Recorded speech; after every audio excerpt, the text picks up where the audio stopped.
fell apart. And I'm specifically talking about the day that it all fell apart for me. The day that everything changed. There is this moment in our lives right before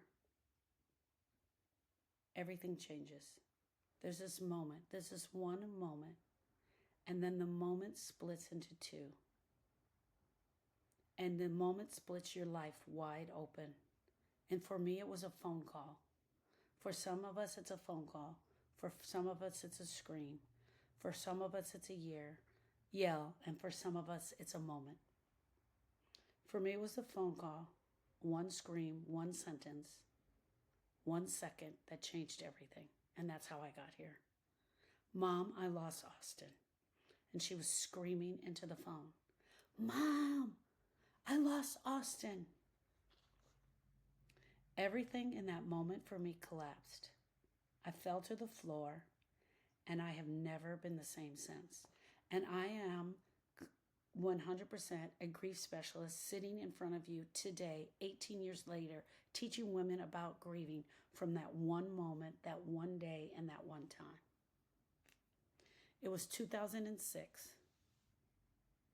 It was June 17th. And everything changed, just like that. Gone. Hey friends, I'm Sharon Brubaker, and you're listening to Healing Starts with the Heart. This is the podcast for women who are grieving, and I walk you through and support you and help you with the definition of grief so you can understand why we are grieving. Why is our body forcing us to go through this? And today I want to take you back to a moment that rewired your entire life. But I'm specifically going to use the moment that rewired my entire life. The moment where the world stopped making sense for me. The moment when I realized the world didn't have the answer for this. The moment when I realized the world wasn't as smart as I thought it was. The moment when I realized we don't really have it all together. The moment when everything came before. So there is a before and there's an after. So for me, I told you guys I got it in the call. There was this moment before the call. I was sitting in a real estate open house. Tony and I were there. We were talking. We were enjoying. I can remember hearing the phone ring. I had the door open to that house. And I walked towards the door. I was in a good mood. I was doing a real estate open house and my husband was with me. And I started walking towards the door. And it was quiet. And I said, hello. Mom! That was the moment. The moment where the world stopped making sense. The moment where everything came before. And the before ended. This isn't about me putting a bow on the grief for you guys. It's about timelines. It's not about timelines. It's not about stages. It's not about the lies people tell us. It's not about the lies that people are telling us how we should move on. This is about what really happens when your loss shows up for you without warning and it wrecks everything in your life. When havoc starts to take over. If you haven't had that day for yourself, the one where it all fell apart, this is not for you. This is for the person who has had that day. And if that day has come, then you know what I'm talking about. And for the person who hasn't had that day yet, it's coming, friend.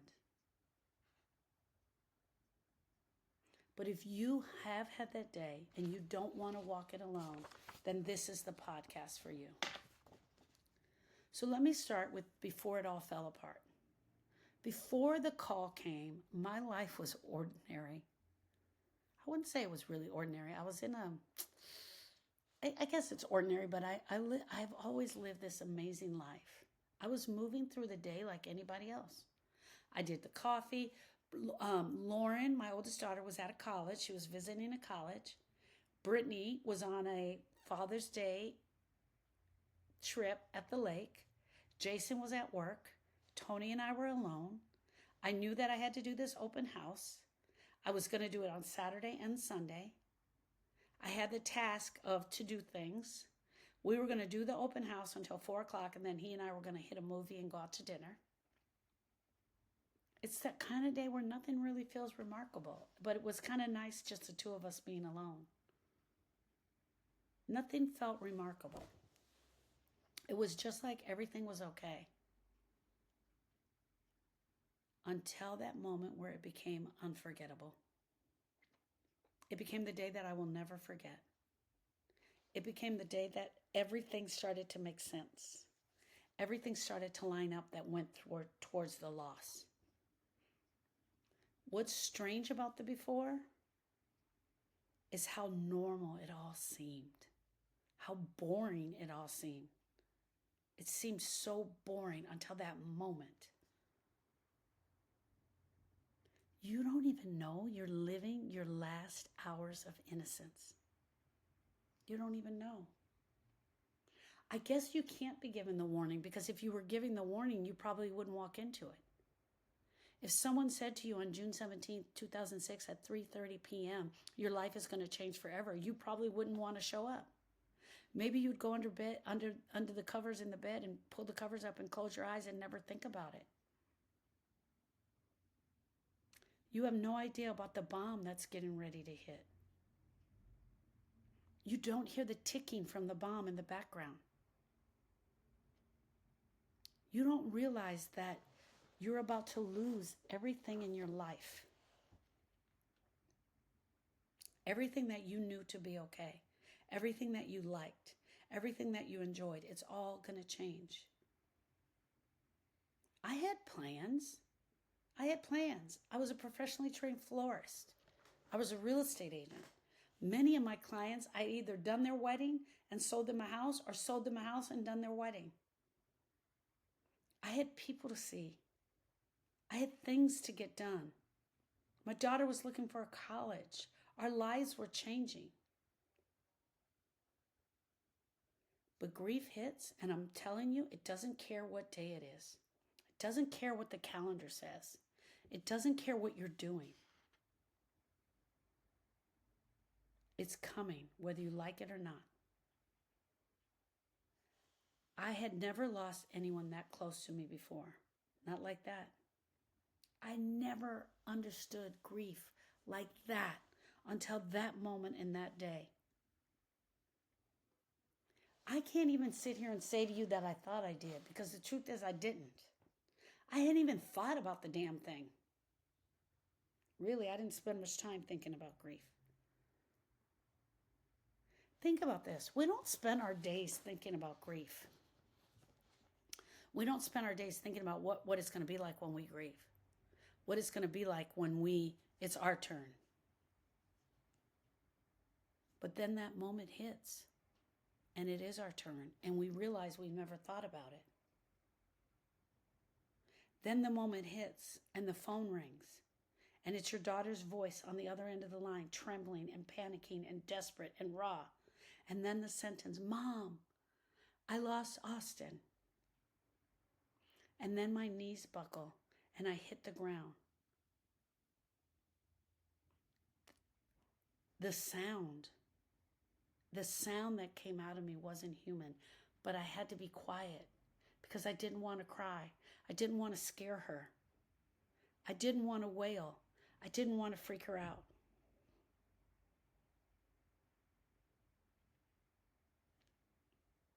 But I hung up the phone and I jumped into action, which was normally is my MO, to jump into action. And from deep down in my soul,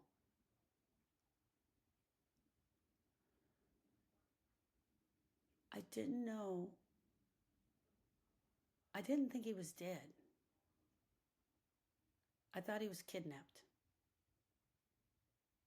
That's what I thought.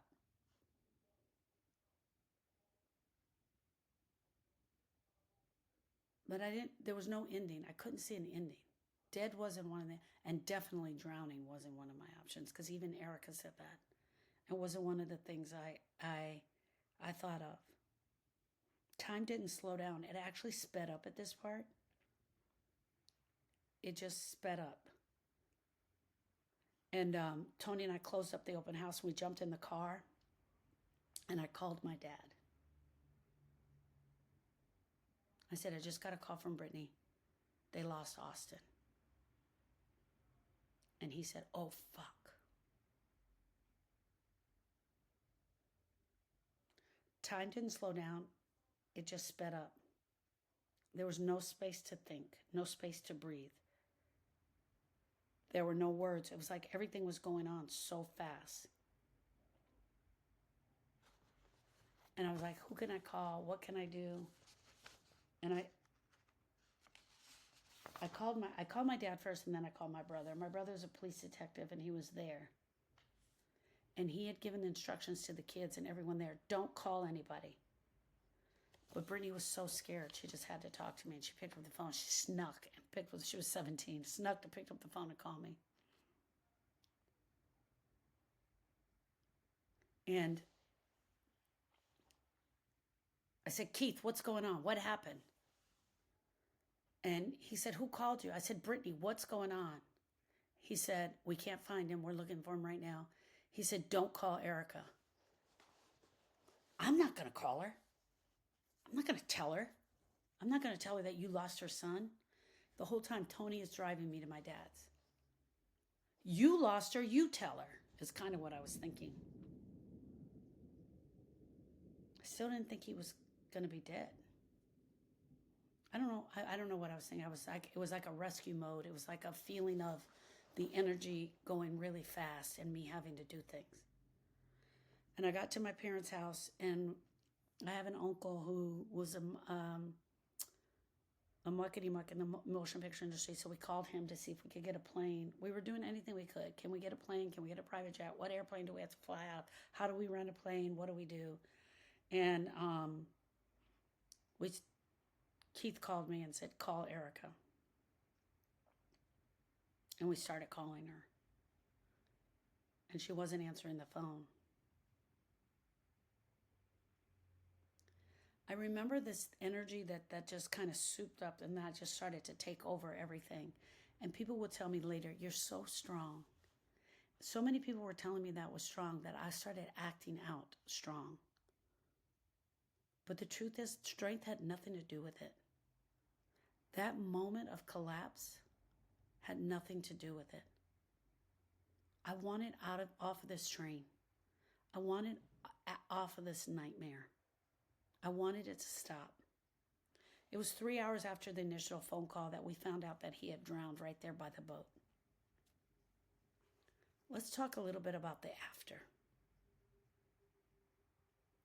Because nobody prepares you for it. After the funeral, after the casseroles, after the calls stopped, after people stopped texting, the world moves on.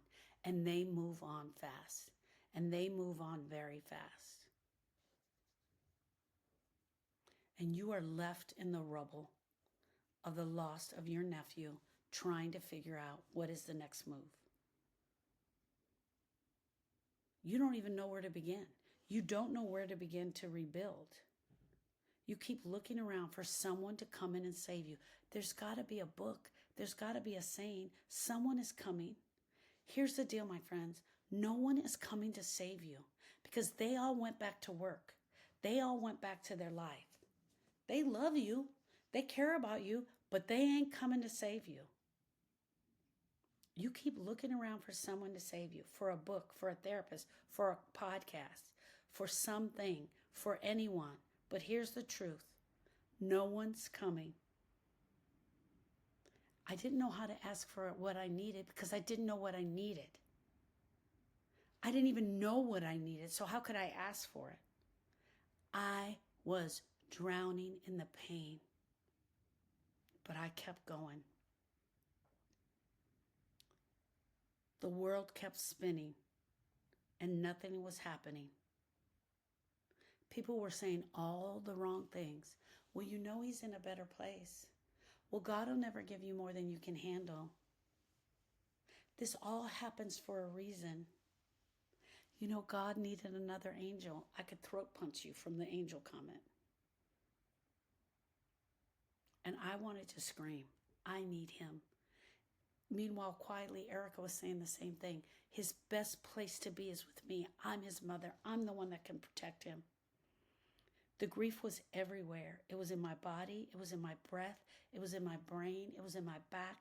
It was in my shoulders. I couldn't sleep. I couldn't think. I couldn't function. But I kept being strong because that's what everybody was telling me. You're so strong. She needs you. I just kept pushing through. It wasn't just the sadness. It was the full body ache. My chest ached. My muscles were sore. My stomach turned. My stomach was tired.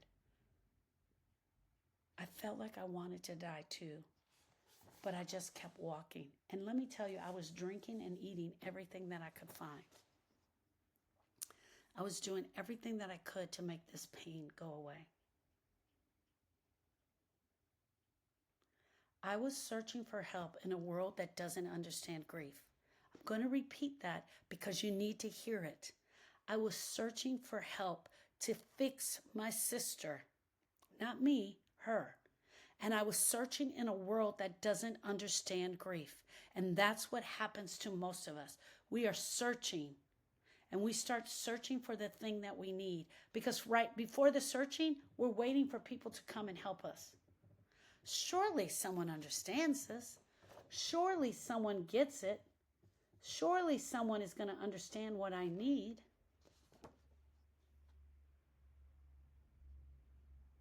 Surely I'm going to get this figured out. But surely never showed up. Surely I'd figured out what I need in this whole world of all this advice that we have.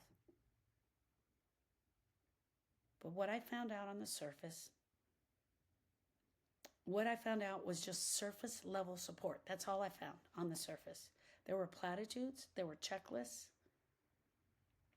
there were support groups where people didn't understand, or they actually had been in there for years, weeks, months, and they hadn't moved anything. I wanted to scream, but who was I going to scream to? There really wasn't that much help. There were the 5 stages that we quickly figured out didn't really work. There were pieces that I was getting along the way, and I was able to piece these back together. Where's the truth tellers? Where are the therapists who understand grief? Where are the social workers? Where are the people who are supposed to come to my need? Where are the people who are supposed to come to my help, to my aid? Sometimes I meet grievers and they honestly think that this grief work, number one, should be free because they've just had the worst thing ever happen to them. Number two, that someone's going to come and show up. Oh, you're the griever? Bing, I'm going to ring your doorbell and I'm going to come. I'm your grief help. And so we wait for that person to show up. But she ain't there. She don't come. She didn't come. She didn't come for me. So I created her. I didn't want someone to come and talk to me and tell me to just feel better. I wanted someone to see me for who I was and what I was experiencing. I wanted someone to walk through this with me. I wanted someone to walk through the fire with me, not just around it. I didn't want someone to tell me, here's these stages, take these, and they will all make sense. And what I quickly realized was that the education on grief was broken. And that I was going to have to learn how to do this on my own. And that there wasn't any big book with answers. The brokenness and the beginning of healing, let's talk about that. I was broken and I was trying to begin from the healing. There was a night that I clearly remember. I was sitting on the couch. I was looking at my phone. I was playing the song from Austin's funeral. I was totally distracted and looking at every word of the song. I wasn't pretending. I turned the song off, and then there was just silence. I sat on the couch in the dark. I turned off the song after looking at it for so long and listening to it. It was "You're Beautiful." And then there was just silence. And in the silence was this pain. And in the pain, I just said, I don't want to be like this anymore. It wasn't a threat. It wasn't a wish to die, but it was a declaration that I did not want to live like this anymore, that I couldn't live like this anymore, that something deep down inside of me was changing, that I had to find a way out. I wasn't healing, but there was this little bit of something that I was looking for, that there was hope, that I wasn't ready to give up. I was aware that I couldn't outrun this pain, that I could turn and face this ugly monster, but that I had to grieve this shit all the way. It was at that moment that everything changed. I started telling myself the truth, and part of that truth was that, girl, you ain't strong. You're not strong. Then I started telling it to others. I started talking to Sharon about it. That's what grief is. That's what the grief work is. That's where I begin at the grief school, is where we start talking. We start just talking about it. That's what grief study hall is. You come to a place where you can talk, where you can share, where you can say the ugly out loud. It's a place where it's okay to fall apart. If that day's already come for you, if you've already hit your knees, if your breath is stuck and you feel like you can't get it out, and you know exactly the day that your life ended, I want you to know this. You're not crazy. You're not broken. And you don't have to carry this pain forever for the rest of your life. You were not given a life sentence. Grief isn't something you just get over. It's something we go through. And if we do this right, and if you let yourself feel it all the way, you will come out on the other side. And when you come out on the other side, you will be forever changed. You will never be the same, but you will still be standing. You will be breathing. You will know that things are okay. You will have gotten the help, the much needed help that you will help you get through this. And that, my friends, is done at the Grief School. And study hall is every Tuesday from 1 to 3. And if you're listening to this podcast because you got the book, Grieve That Shit, and you clicked on the QR code, then welcome. I'm so glad you're here. And I'll see you in the next podcast, my friends.